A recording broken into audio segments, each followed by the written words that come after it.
नवरा म्हणाला, दिव्याची वात लहान कर, मला झोप लागत नाही. नवरा म्हणाला, दिव्याची वात लहान कर, मला झोप लागत नाही. मुलगा म्हणाला, दिव्याची वात मोठी कर, मला वाचता येत नाही. मुलगा म्हणाला, दिव्याची वात मोठी कर, मला वाचता येत नाही. ती बिचारी रात्रभर वात कमी जास्त करत राहिली. दोघांमध्ये वातीसारखी आयुष्यभर जळत राहिली. ही असणाऱ्यांची कविता ज्या ज्या वेळी मी ऐकतो, त्या त्यावेळी स्त्री जीवनाच्या एकूणच अस्तित्वाचे वेगवेगळे टप्पे किंवा कंगोरे मला फार वेगळ्या पद्धतीनं जाणवायला लागतात. आणि मग नवरात्राचे 9 दिवस प्रातिनिधिक स्वरूपात मानसीताईंची प्रवचन माला आपण ऐकत असताना किंवा चरित्र त्यांनी जी आपल्या पुढे उभी केली वेगवेगळी ती ऐकत असताना मला सतत असं जाणवत राहिलं की वेदकाळापासून ते आत्ताच्या आधुनिक कालखंडापर्यंत स्त्रियांनी ज्या वेगवेगळ्या पद्धतीने आणि वेगवेगळ्या पातळ्यांवर अतिशय धीराने, धिटाईने आणि शौर्याने काम केलं, ते काम आपण दृष्टीआड करून आज आपल्याला जे हवंय, आपल्या स्वार्थाला जे पूरक आहे तसं आपण वागतो, बोलतो आणि आपलं चलनवलनही आपण तसंच ठेवतो. नव्या पिढीच्या समोर आदर्श ठेवले पाहिजेत. नव्या पिढीला काहीतरी सांगितलं पाहिजे. ही नवी पिढी असं नवी पिढी आपण असं जे नकारात्मक कायम बोलत राहतो, तेव्हा त्या नकारात्मकतेला उत्तर देण्याची जबाबदारी कोणाची आहे तर ती आपलीच आहे. आपण ती घेतली पाहिजे.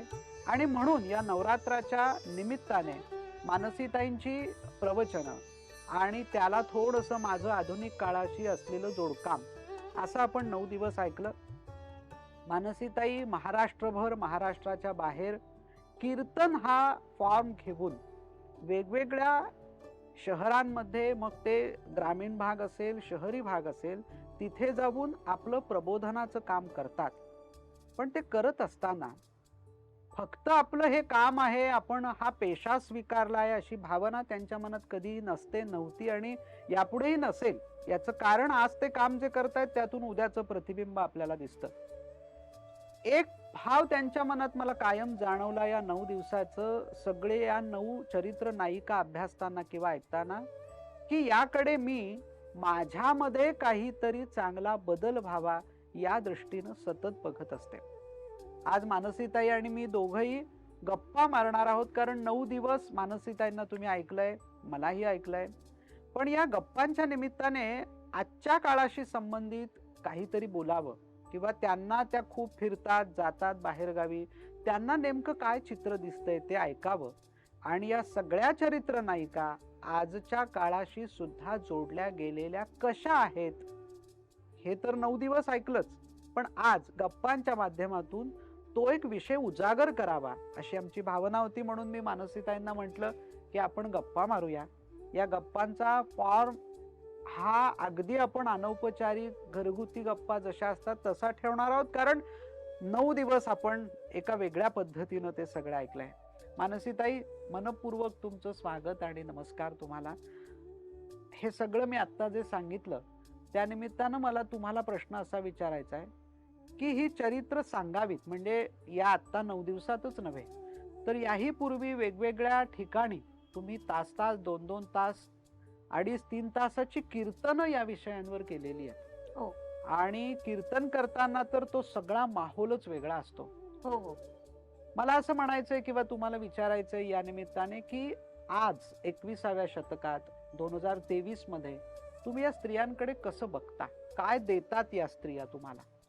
खरं तर या सगळ्या स्त्रियांकडे एक ऊर्जा स्थान म्हणून बघायला मला नक्की आवडेल. याचं कारण असं आहे, जे मी माझ्या 9 दिवसाच्या बोलण्यातही स्पष्ट केलं, की ह्या 9 स्त्रिया आपण ज्या ज्या काळामधल्या निवडल्या, या प्रत्येक काळाची, समाजाची एक चौकट त्या त्या काळाप्रमाणे वेगळी आहे. जीवन जगण्याची तत्व सारखी जरी असली तरी त्या त्या काळामधल्या प्रत्येकाच्या वागण्यातले निर्बंध हे निश्चितच वेगळे आहेत. असं असताना एक स्त्री म्हणून जिचं अस्तित्व घराच्या उमऱ्याच्या आत 80% आहे, की तिने घर सांभाळावं, मग ती राजघराण्यातली स्त्री जरी असली तरी ती अंतःपुरात आहे. तिचं आणि तिच्या पतीचं म्हणजेच त्या राज्याच्या राजाचं जे काही बोलणं होणार आहे ते अंतःपुरातच होणार आहे. ती दरबारात फक्त येऊन बसते. न्यायनिवाडा करण्याची सुरुवात किंवा हक्क हा आपल्याला प्रथम दर्शनी जो दिसलाय तो शिवचरित्रात दिसलाय. बरोबर. की राजांनी आपल्या सुनेला येसूबाईंना शिक्का कट्यार दिली आणि त्यांनी न्यायदान करावं म्हणून त्यांना परवानगी दिली. असाच थोडासा एक भाग अहिल्याबाईंच्या चरित्रातही आपल्याला दिसतो की काही काळ नव्हे सगळं आयुष्यच त्यांनी शिंद्यांची गादी सांभाळली. बरोबर. पण हा सगळा जो भाग आहे हा आपल्याला रामायणात कुठेच दिसत नाही किंवा हा सगळा भाग महाभारताच्या कुठल्याही खंडामध्ये येत नाही. गार्गी मैत्रेयी हा जो विषय आपण पाहिला त्या विषयामध्ये सुद्धा त्या ब्रह्मवादिनी आहेत, त्या शासक नाहीयेत. बरोबर. बरोबर. त्यांनी दिलेल्या कुठल्याही निर्णयाचं स्वागत हे त्यांच्या पती बरोबरच्या एकांतातच झालंय. आणि मग त्यानंतर तो पती त्याच्यावर विचार करतो आणि ते समाजाच्या दृष्टीने किती महत्वाचं आहे असा वैयक्तिक विचार करून ते मांडायचं का नाही हे तो ठरवणार आहे. बरोबर. त्या त्यांच्या बुद्धीने स्वतंत्र असतील, शिक्षणाने स्वतंत्र असतील, त्यांच्या कार्यकर्तृत्वासाठी स्वतंत्र असतील, पण जेव्हा समाजाच्या चौकटीचा विषय येतो तेव्हा मात्र तिचा जो निर्णय आहे तो निर्णय तिच्या तोंडून फारसा बदलेला आपल्याला दिसतच नाही. पण असं असतानाही आज ही नावं अशी आहेत की ती आपल्याला इतिहासाच्या पानावरनं, पुराणांच्या पानावरनं पुसता येत नाहीत. ती लक्षात ठेवावी लागतात. किंबहुना मी थोडंसं पुढे जाऊन म्हणेन की ज्यांना खरंच काहीतरी मिळवायचं आहे अशा स्त्रियांकरता आदर्श म्हणून एखादी व्यक्ती बोलून दाखवते तेव्हा हीच नावं बोलली जातात. बरोबर. म्हणजे खचितच त्यांनी जे काही या चौकटीत राहून केलंय ते महत्वाचं आहे आणि आम्हाला जगायला ऊर्जा देणार आहे, प्रेरणा देणार आहे. मला काहीच येत नाही असं म्हणणाऱ्या कित्येक स्त्रिया आजही आहेत की. मी खरं सांगू का, ह्या सगळ्या पाठीमागे एक तर ऐतखाऊपणा असतो किंवा अशिक्षितपणा असतो. काहीतरी करायची इच्छा तेव्हाच निर्माण होते जेव्हा आपण काहीतरी शिकतो. कारण शिकत असताना आपली सृजनशीलता जागी राहते आणि ती जागी राहण्याकरता ह्या सगळ्या स्त्रिया आपल्याला मदत करतात असं मला वाटतं. बरोबर. तुम्ही आता म्हणालात मानसीताई की चौकटीत राहून त्यांनी वेगळं काहीतरी समाजासाठी दिलं. मग असं म्हणता येईल का की चौकटीत राहून पण त्यांनी एक प्रकारे चौकट मोडूनच दाखवली?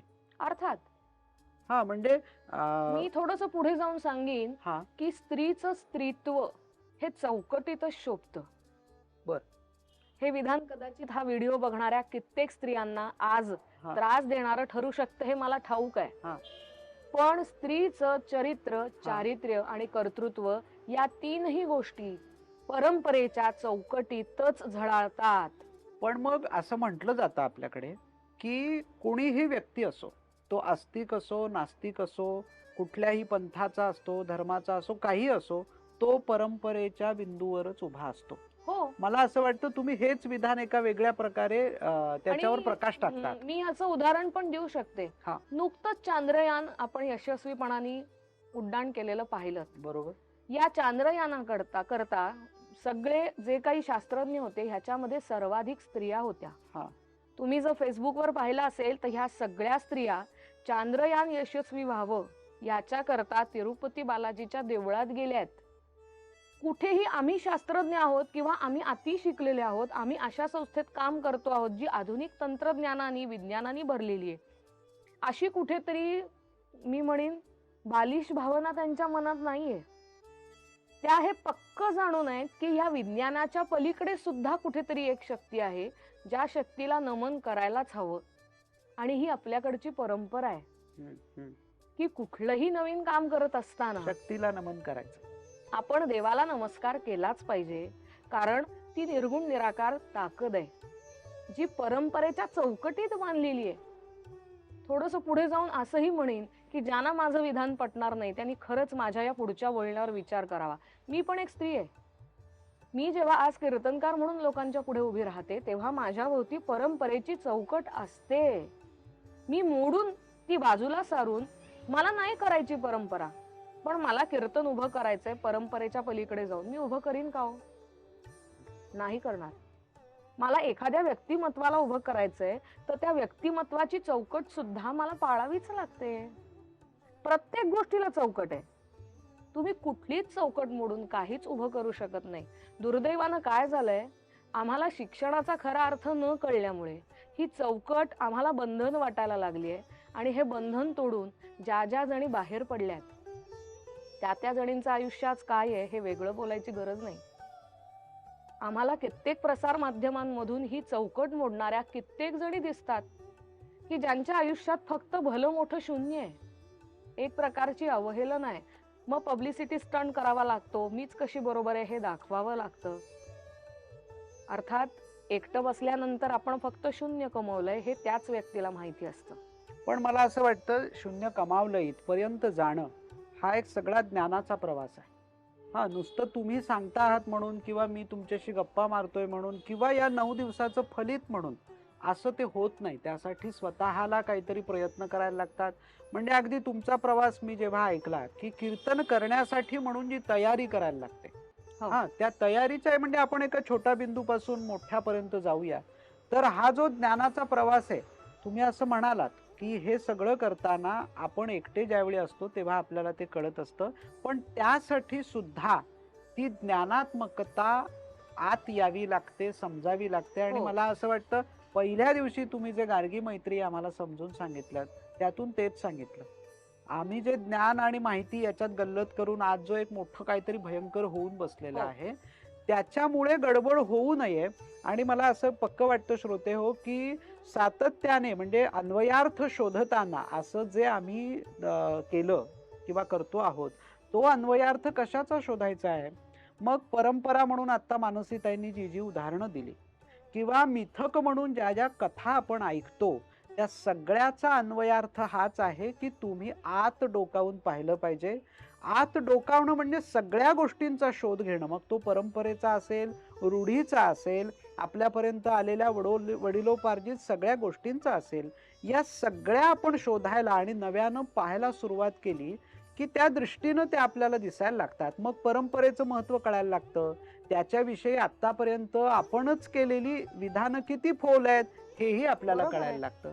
आणि म्हणून मला मानसीताई तुमच्याकडे येताना असा प्रश्न विचारायचा आहे की एखादं कीर्तन उभं करताना म्हणजे आता जे 9 दिवस तुम्ही 9 चरित्र नायिका आम्हाला सांगितल्यात, सोपं नाही. म्हणजे अक्क महादेवी 16व्या शतकात कर्नाटकात होऊन गेली. त्याच्यानंतर जिजाऊ तुम्हाला सांगायची, एकदम पद्मिनी पण सांगायची, सावित्रीबाई फुलेंकडे पण यायचं आहे. हा सगळा प्रवास सोपा नाही. त्यासाठी काही म्हणून एक ग्रंथ वाचन असेल किंवा त्याबद्दलचं चिंतन असेल, तो प्रवास तुम्ही कसा करता? खरं तर हा अभ्यासाचा प्रवास आहे. आणि उत्तम अभ्यास करण्याची सवय ही लावून घ्यावी लागते, जी मला माझ्या या कीर्तन परंपरेने लावली. कारण मी कीर्तन शिकायला सुरुवात केली तेव्हा मी अवघी 10 वर्षाची होते. सहज काहीतरी शिकायचं, मे महिन्याची सुट्टी वाया का घालवा म्हणून शिकायला गेलेली मी. पण हे माझं नशीब म्हणा की मला अशा व्यक्ती भेटल्या की ज्यांनी मला अभ्यास करायची सवय लावली. खरं तर शाळेमध्ये ही सवय लागणं अपेक्षित आहे, पण कीर्तन शिकताना अभ्यास करायची सवय लागली हे विशेष म्हणायला लागेल. कारण कोणतंही चरित्र बसवताना एका पुस्तकावर आम्हाला अवलंबून राहता येत नाही. म्हणजे उदाहरणार्थ मी अफळेबुवांकडे शिकतेय किंवा माझे सासरे आहेत बडवेबुवा, त्यांच्याकडनं मी काही मार्गदर्शन घेतेय. कोणतंही चरित्र बसवताना, मग ते संतांचं असू दे, पुराणातलं असू दे, इतिहासातलं असू दे, अगदी नमनाचं साधं पहिलं पद रागात बांधत असताना सुद्धा 4 ते 5 वेळा आधी ते बसवावं लागतं, म्हणजे शिकावं लागतं. बरोबर. कारण ही शेवटी गुरुमुखी विद्या आहे. तुम्ही पुराणं कितीही वाचलीत, पुस्तकं कितीही वाचलीत, तरी त्यातलं नेमकं टिपकागदासारखं काय टिपायचंय हे गुरुसमोर बसूनच शिकावं लागतं. बरं. त्याकरता अभ्यासाची ही आधीची तयारी आहे. की उदाहरण सांगते, मी बुवांच्याकडे गेले होते, अफळे बुवांकडे, आणि मी त्यांना म्हणलं, बुवा मला चरित्र बसवायचं आहे. पानिपतचा सगळा संग्राम जो आहे तो मला बसवायचा होता. म्हणलं, बुवा मला हे बसवायचं आहे. बसव ना म्हणाले. कधी करायचे कीर्तनं? म्हणलं 4 महिने हातात आहेत ना, मी सांगतो ते पुस्तक विकत आणायचं आणि ते वाचायचं. ठीक आहे म्हणलं बुवा. आणि मला विकत आणायची अर्थात वेळ आली नाही. बुवांनीच मला ते पुस्तक आणून दिलं. हे पुस्तक वाच आणि ह्याच्यानंतर मी तुला ज्या काही नोट्स देईन त्या नोट्स वाच. आणि तुझी स्वतःची हे सगळं सांगण्याची तयारी किती आहे हे तू स्वतःच आधी मोजून बघ. बर. कारण एखादं आख्यान सांगताना किंवा एखादं व्यक्तिचरित्र मांडताना ते तुला किती झेपतंय हे तुला तुझ्याच अभ्यासाने कळतं. नाही तर आज बुवांच्या रेकॉर्ड ऐकून तसंच्या तसं सांगणारे खूप अनेक लोक लोक आहेत. आहेत. हो. पण हे मला करायचं नाहीये किंवा बुवांनी मला ते कधी करूही दिलं नाही. याच्याकरता मला अनेक गोष्टींचा शोध घ्यायला लागला. बुवांनी दिलेली पुस्तकं वाचायला लागली. अगदी साधं समर्थांचं चरित्र जरी मांडायचं असेल तरी तुम्हाला खोटं वाटेल स्वानंद दादा, मी समर्थांची वेगवेगळ्या लेखकांनी लिहिलेली जवळजवळ 6 ते 7 पुस्तकं वाचलेली आहेत. आणि त्यातलं एक पुस्तक, मला नाव आठवत नाही त्या पुस्तकाचं, पण तो जो लेखक आहे त्या लेखकांनी समर्थांनी करून दाखवलेल्या अनेक अतर्क्य गोष्टी या शरीरशास्त्राशी, निसर्गाच्या सगळ्या वातावरणाशी कशा जोडलेल्या आहेत. सायकोलॉजिकली होणारा समर्थांच्या उपदेशाचा परिणाम त्या काळातल्या लोकांवर कसा झाला आहे, अशा वेगळ्या अँगलनी लिहिलेलं ते पुस्तक होतं. कुठेतरी मी कीर्तनाला गेले होते आणि ते माझ्या हातात सापडलं. ते मी एका बैठकीत वाचून काढलं. तेव्हा माझ्या लक्षात आलं की एक व्यक्ती अशाही अँगलनी बघावी लागते. बरोबर. कारण समोर बसणारा श्रोता हा प्रत्येक वेळेला सश्रद्ध असतोच असं नाही. असं नाहीये. तो मला प्रत्येक फुटपट्टीनं मोजून बघणार आहे. प्रत्येक माझं वाक्य तो त्याच्या त्याच्या रूपाने, त्याच्या त्याच्या अँगलनी बघणार आहे. त्यामुळे माझ्या प्रत्येक वाक्याचा अर्थ प्रत्येक व्यक्तिगणिक वेगळा आहे. असा जेव्हा विचार मी करायला लागते तेव्हा एकच व्यक्तिमत्व मला हजारो कंगोऱ्यांनी अभ्यासावं लागतं. सोपं नाही हे. 1 तासाचं चरित्र मांडायला किमान 10 वर्ष ते अंगात मुरायला लागतात. तेवढ्या काळात ते चरित्र आपल्या तोंडून कीर्तन रूपाने सांगावं लागतं. पद वेळच्या वेळी आठवतात हे पाठांतर आहे, पण पदाच्या चाली तेवढ्याच भावस्पर्शी पद्धतीनं म्हणण्याकरता ते व्यक्तिमत्व जगावं लागतं. तेव्हा श्रोत्यांच्या डोळ्यापुढे चित्र उभं राहतं. नाहीतर आला कीर्तनकार, उभा राहिला, उत्तम स्वर जागेवर लागले, शब्द ऐकू आले, स्पष्ट उच्चार ऐकू आले, गोष्ट कळली, कीर्तन संपलं. हे कीर्तन नाहीये.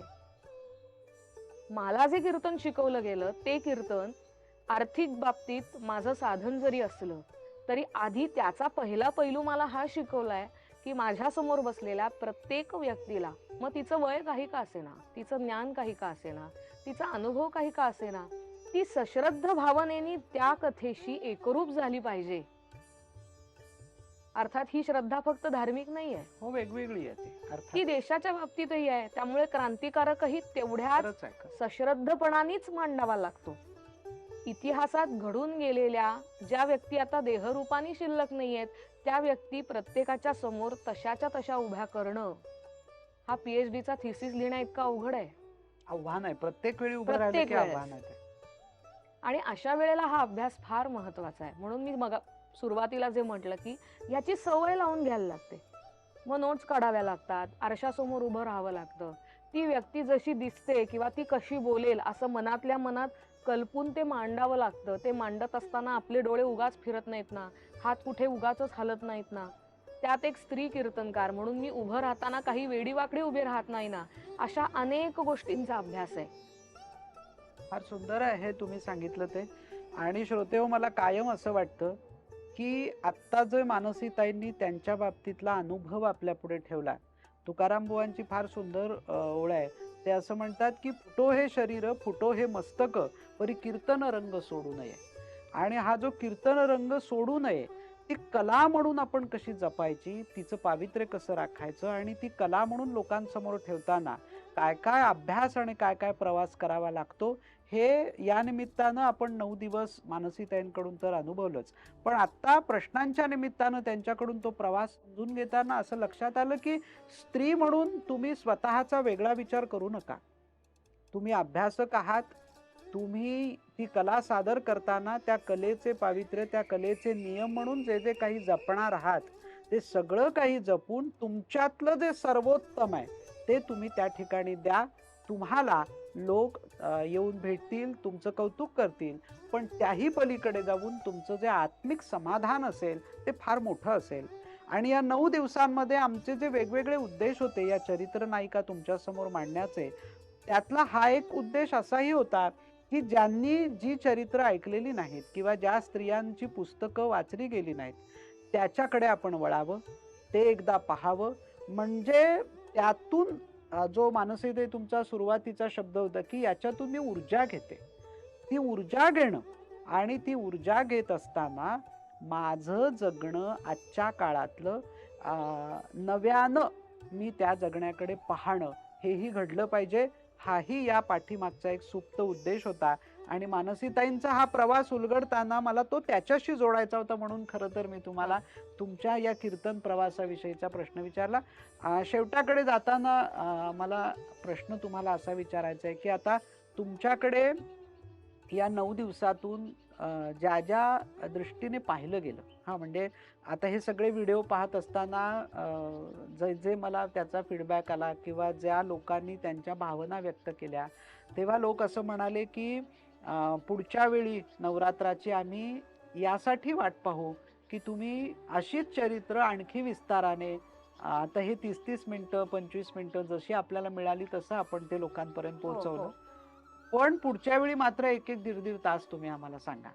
तर मला असं वाटतं या आपल्या 9 दिवसांचं हे यश आहे असं आपण मानायला अर्थात. हरकत नाही. कारण उदंड प्रतिसाद तुमच्या या सगळ्या चरित्र नायिकांच्या प्रतिपादनासाठी मिळाला आहे. ते आपल्याला दिसतंच आहे समोर. नवा प्रकल्प घेताना आणि असाच काही एक विषय मांडताना तुमच्यासमोर पुन्हा स्त्रीत्वाची तशी चौकट आहे की आणखी काही विषय आहेत? असे बरेच विषय आहेत, पण अभ्यास म्हणून करत असताना असं वाटतं की आता ह्या सगळ्या स्त्रिया आपण मांडल्या, ह्या प्रत्येक स्त्रीचं एक वैशिष्ट्य आहे. आपल्याला जशी माहिती मिळाली तशी आपण मांडत गेलो. कदाचित ती अपूर्णही असेल. जे कोणी अभ्यासक असतील या विषयाचे त्यांनी आवर्जून आपल्याकडे असलेली बरोबर. अजून माहिती मला दिली तर ती मला स्वीकारायला नक्की आवडेल. ही मी नुसतीच चरित्र सांगितली. अर्थात यातली काही चरित्र कीर्तन रूपाने मी आजही सांगते. पण जी सांगत नाही त्या चरित्रांचा मला आख्यान स्वरूपात सुद्धा बदल करायला आवडेल. बरं. मात्र ह्या करता काही वेगळी माहिती असेल तर तीही आपल्याकडच्या काही श्रोत्यांनी मला दिली तर मला त्याचा आनंद आहे. आणि राहिला तुमचा हा प्रश्न की पुढच्या वर्षी किंवा इथून पुढे ही मालिका अशीच सुरू ठेवायची असेल तर काही नवीन चौकट डोळ्यापुढे आहे का? तर आहे. आत्तापर्यंत आपण संत वाङ्मयाचा थोडासा विचार केला किंवा मागोवा घेतला तर सर्वसाधारणपणाने सगळ्यात जास्त चर्चा केली जाते ती ज्ञानोबांच्या हरिपाठाची किंवा तुकोबांच्या अभंगाची. अर्थात त्याच्यात गैर असं काहीच नाही. हे दोनही संत आणि ह्या संतांनी तयार केलेलं वाङ्मय हा आपल्या सामान्यांपासून असामान्यांपर्यंतच्या जगण्याचा पाया आहे. त्यामुळे ते असणारच. पण ह्यांच्या व्यतिरिक्तही बरेच संत या मांदियाळीत होऊन गेलेत की ज्यांनी काही वाङ्मय निर्माण केलंय. त्या ग्रंथांच्याकडे आपण थोडंसं पाहूयात का? अरे वा. त्यातील काही रचना घेऊन त्याच्यावरती आपण 1-1 तासाचं निरूपण करूयात का? खरं तर अशा अभंगांच्या निरूपणाला 1 तास हा अतिशय अल्प वेळ आहे. कारण एकेका शब्दावर आयुष्य तरून जाऊ शकतं.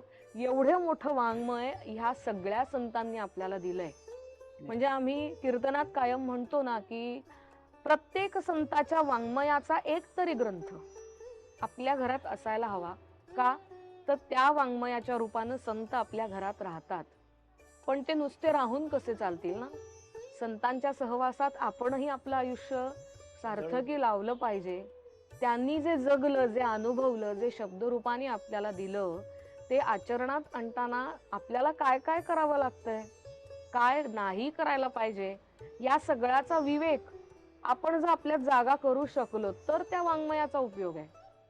नाहीतर रद्दीच्या दुकानातही पुस्तकं असतातच की. त्याचं काय करायचं?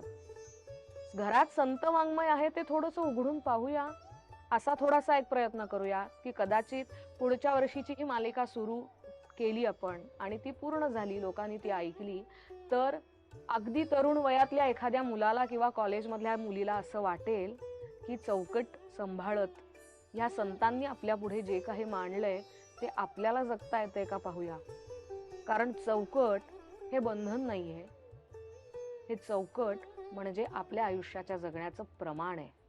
एखादा स्वयंपाकातला पदार्थ करताना त्याच्यात घातल्या जाणाऱ्या सगळ्या घटकांचं प्रमाण उत्तम असेल तर पदार्थ चांगला लागतो. तसं आयुष्य जगायलाही ह्या परंपरेचं प्रमाण आपल्याला जपता आलं तर कुठेतरी वेगळ्याच मार्गाकडे चाललेली ही पुढची पिढी आपल्याला आपल्या नेहमीच्या मार्गावर नक्कीच आणता येईल. म्हणून थोडासा हा प्रयत्न करायला मला नक्की आवडेल. वा, किती सुंदर पद्धतीनं तो आपल्याला उलगडून सांगितला. आणि शेवटी जो रुचकर पदार्थाची आठवण त्यांनी आपल्याला दिली विचारांच्या निमित्तानं, तोच विचार पुढच्या काळातही अन्वयार्थ शोधतानाच्या निमित्ताने आपण पुढे नेण्याचा प्रयत्न करू. या एका मुद्द्यावर थांबताना मला तुम्हाला सगळ्यांना एक महत्त्वाची गोष्ट अशी सांगायची आहे, की हे 9 दिवस 9 चरित्र ऐकताना आपल्याला काय वाटलं? आणि त्या निमित्ताने आपल्या कॉलेजमधल्या असेल, शाळेतल्या असेल किंवा गावातल्या एखाद्या वाचनालयात, ग्रंथालयात जाऊन आपण कोणतं चरित्र आणलं, कोणतं चरित्र वाचलं, किंबहुना काय वाचावं, इथपर्यंतची चर्चा जरी आपण या YouTubeच्या चॅनलच्या मेसेजमध्ये करू शकलो, तरी मला असं वाटतं, जो विचार घेऊन आम्ही 9 दिवस तुमच्या समोर आलो, तो विचार याही पुढच्या कालखंडामध्ये सातत्यानं सुरू राहील.